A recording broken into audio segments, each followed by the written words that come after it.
Hi guys! Welcome back to my vlog! This is me, it's J Crown. Welcome back to my channel!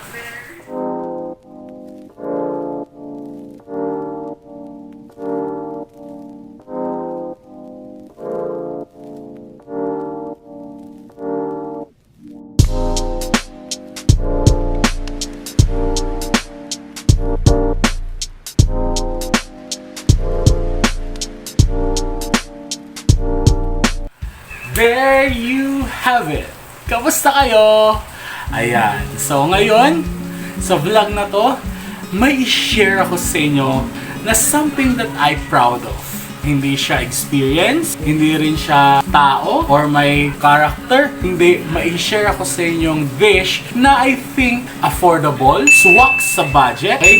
Hindi kailangan ng, alam mo yon, bonggang ingredients. Okay, kasi itong mga ingredients na to ay actually madaling ma-provide o hanapin. According to my co-teachers, ayan, once na ito yung piniprepare ko sa kanila, ang sabi nila lagi, Jet, talagang na-master mo na tong dish na to. Okay, so ano ba tong dish na to? So ang dish na to ay tokwat baboy with featuring sitaw. Ayan. So yan yung dish na ipaprepare po natin ngayon. Paano ba natin to sisimulan? So, syempre, simulan natin sa pag-alam kung ano ba yung mga ingredients na ating dapat i-prepare. Let's go!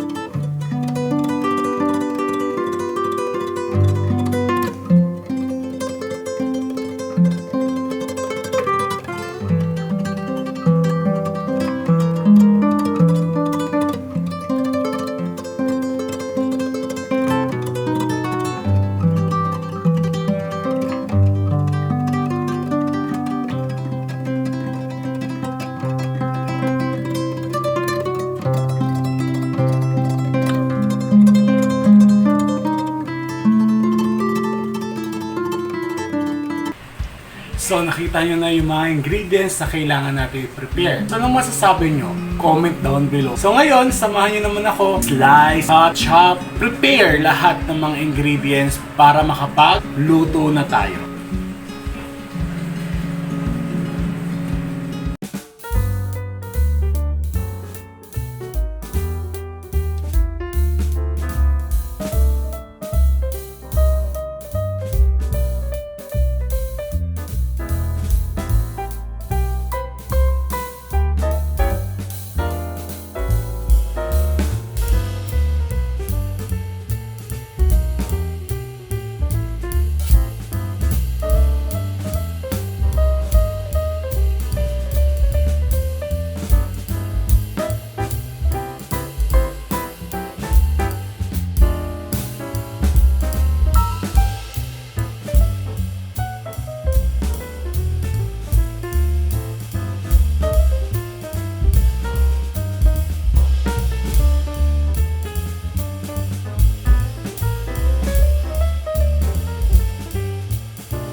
Tapos na tayo maghati, maggayat, or mag-slice ng mga ingredients. So, kaya kung napapansin nyo guys, no?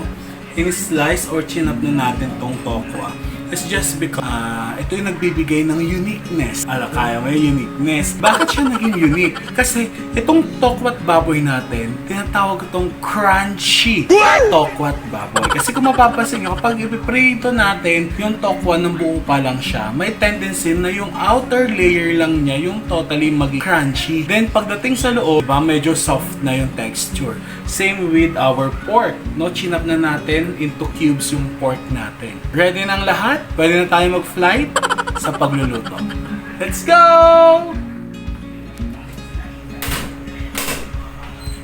Okay, so let's begin. So lagyan muna natin ng konting tubig po.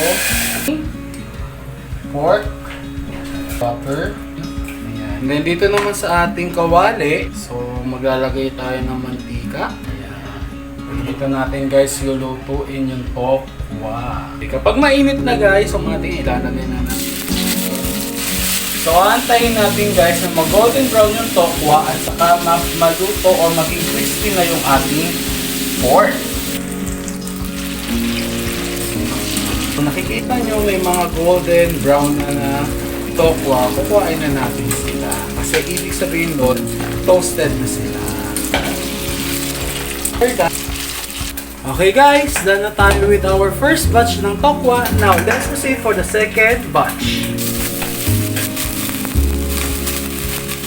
Alright, so we're done in our toasted tokwa and also yung ating pork. Na-fried na natin siya. Okay na, pinagsama na natin siya. Literal na tokwa at baboy na yung nandito sa container. Ito namang sitaw. So, let's begin. Try muna natin si onion, garlic.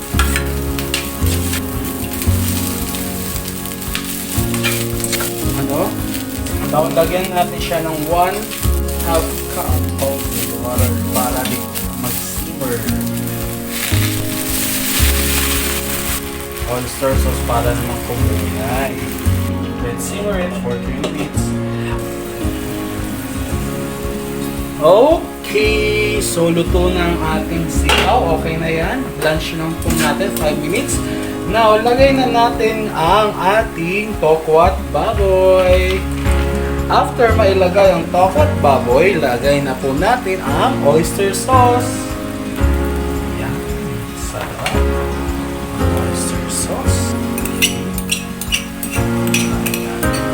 Now, you can add sili kasi pang ano siya ng appetite natin. Ang gusto kasi ng mga teacher ko last time, may mga sili. Halo lang natin siya. Lagyan natin ng paminta! There you have it. So, ang itong aking pinagmamalaking special tokwa at baboy with siraw. Letting go, yeah, it isn't easy. Two hearts slowly breaking. Living the highs and lows, I'm keeping busy. Don't know if we were saving. Are we meant to be or are we second guessing? Would you stay with me if the world was ending? Alright guys, tapos na tayo magluto ng ating special tokwa at baboy with sitaw. So you can see, napakadali lang niya i-prepare and hindi rin mahirap mag-provide ng ingredients or materials.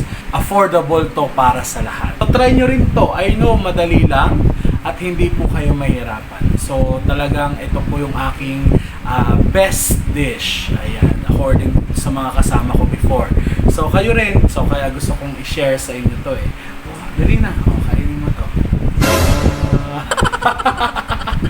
Ngayon, syempre hindi tayo papayag na yung mga co-teachers ko lang ang makakatikim ng best dish ko. So, tara, papa-evaluate natin to dito sa mga kasama natin sa bahay. Ipapa-rate natin 1 to 10 before tayo kumain ng lunch. Kasi ito na rin yung aming ulam. So, at the moment, no, hindi pa luto yung aming kanin.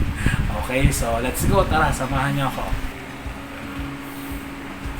Ayan. So, first evaluator, ang ating Lola Akel. Hi, Lola Akel. Hi! So, anong ginagawa mo dyan? Nag-share ng word puzzle. Papasa ka niya talaga dyan. Tatalino ka na. Okay, Lola, let's taste our ulam ngayong tanghali. May baboy dyan.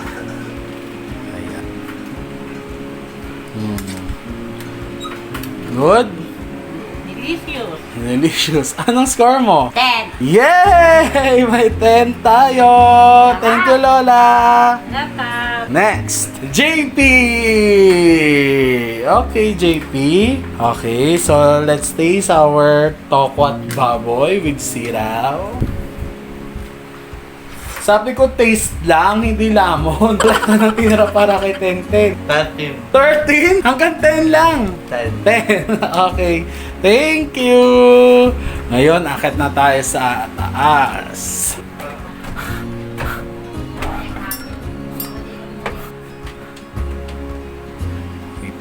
cortina. Okay, ang bagong graduate kasi siya ay vaccinated na ng first dose ng Sinovac. Tikman mo ang ating ulam ngayong tanghali. Okay, ako na yung tinig. Sarap! Akan nung lasa. Rate mo 1 to 10. 8! Okay nga! Grabe! Napaka-kurit. Bakit mo kinakain yung chicharon? Bili naman daw mamaya. Napaka... Okay. So, dito na ako mag-outro. So, that's it. So, pwede na tayo kumain today. Like what I have said earlier, affordable and pasok sa budget to. Lalo na yung mga nanay dyan na nai-stress mag-isip kung ano ba yung mga pwede nilang maging ulam araw-araw. So yan, nabigyan ko na kayo ng idea. And I'm thankful enough kasi at this moment, nandito ko pa rin nanonood ng video ko. Okay? Just keep on subscribing, like, and please don't forget to share this video if you want na mapalaganap natin kung ano yung dish na ibinigay ko kanina. So maraming salamat. Always keep safe. Bye-bye!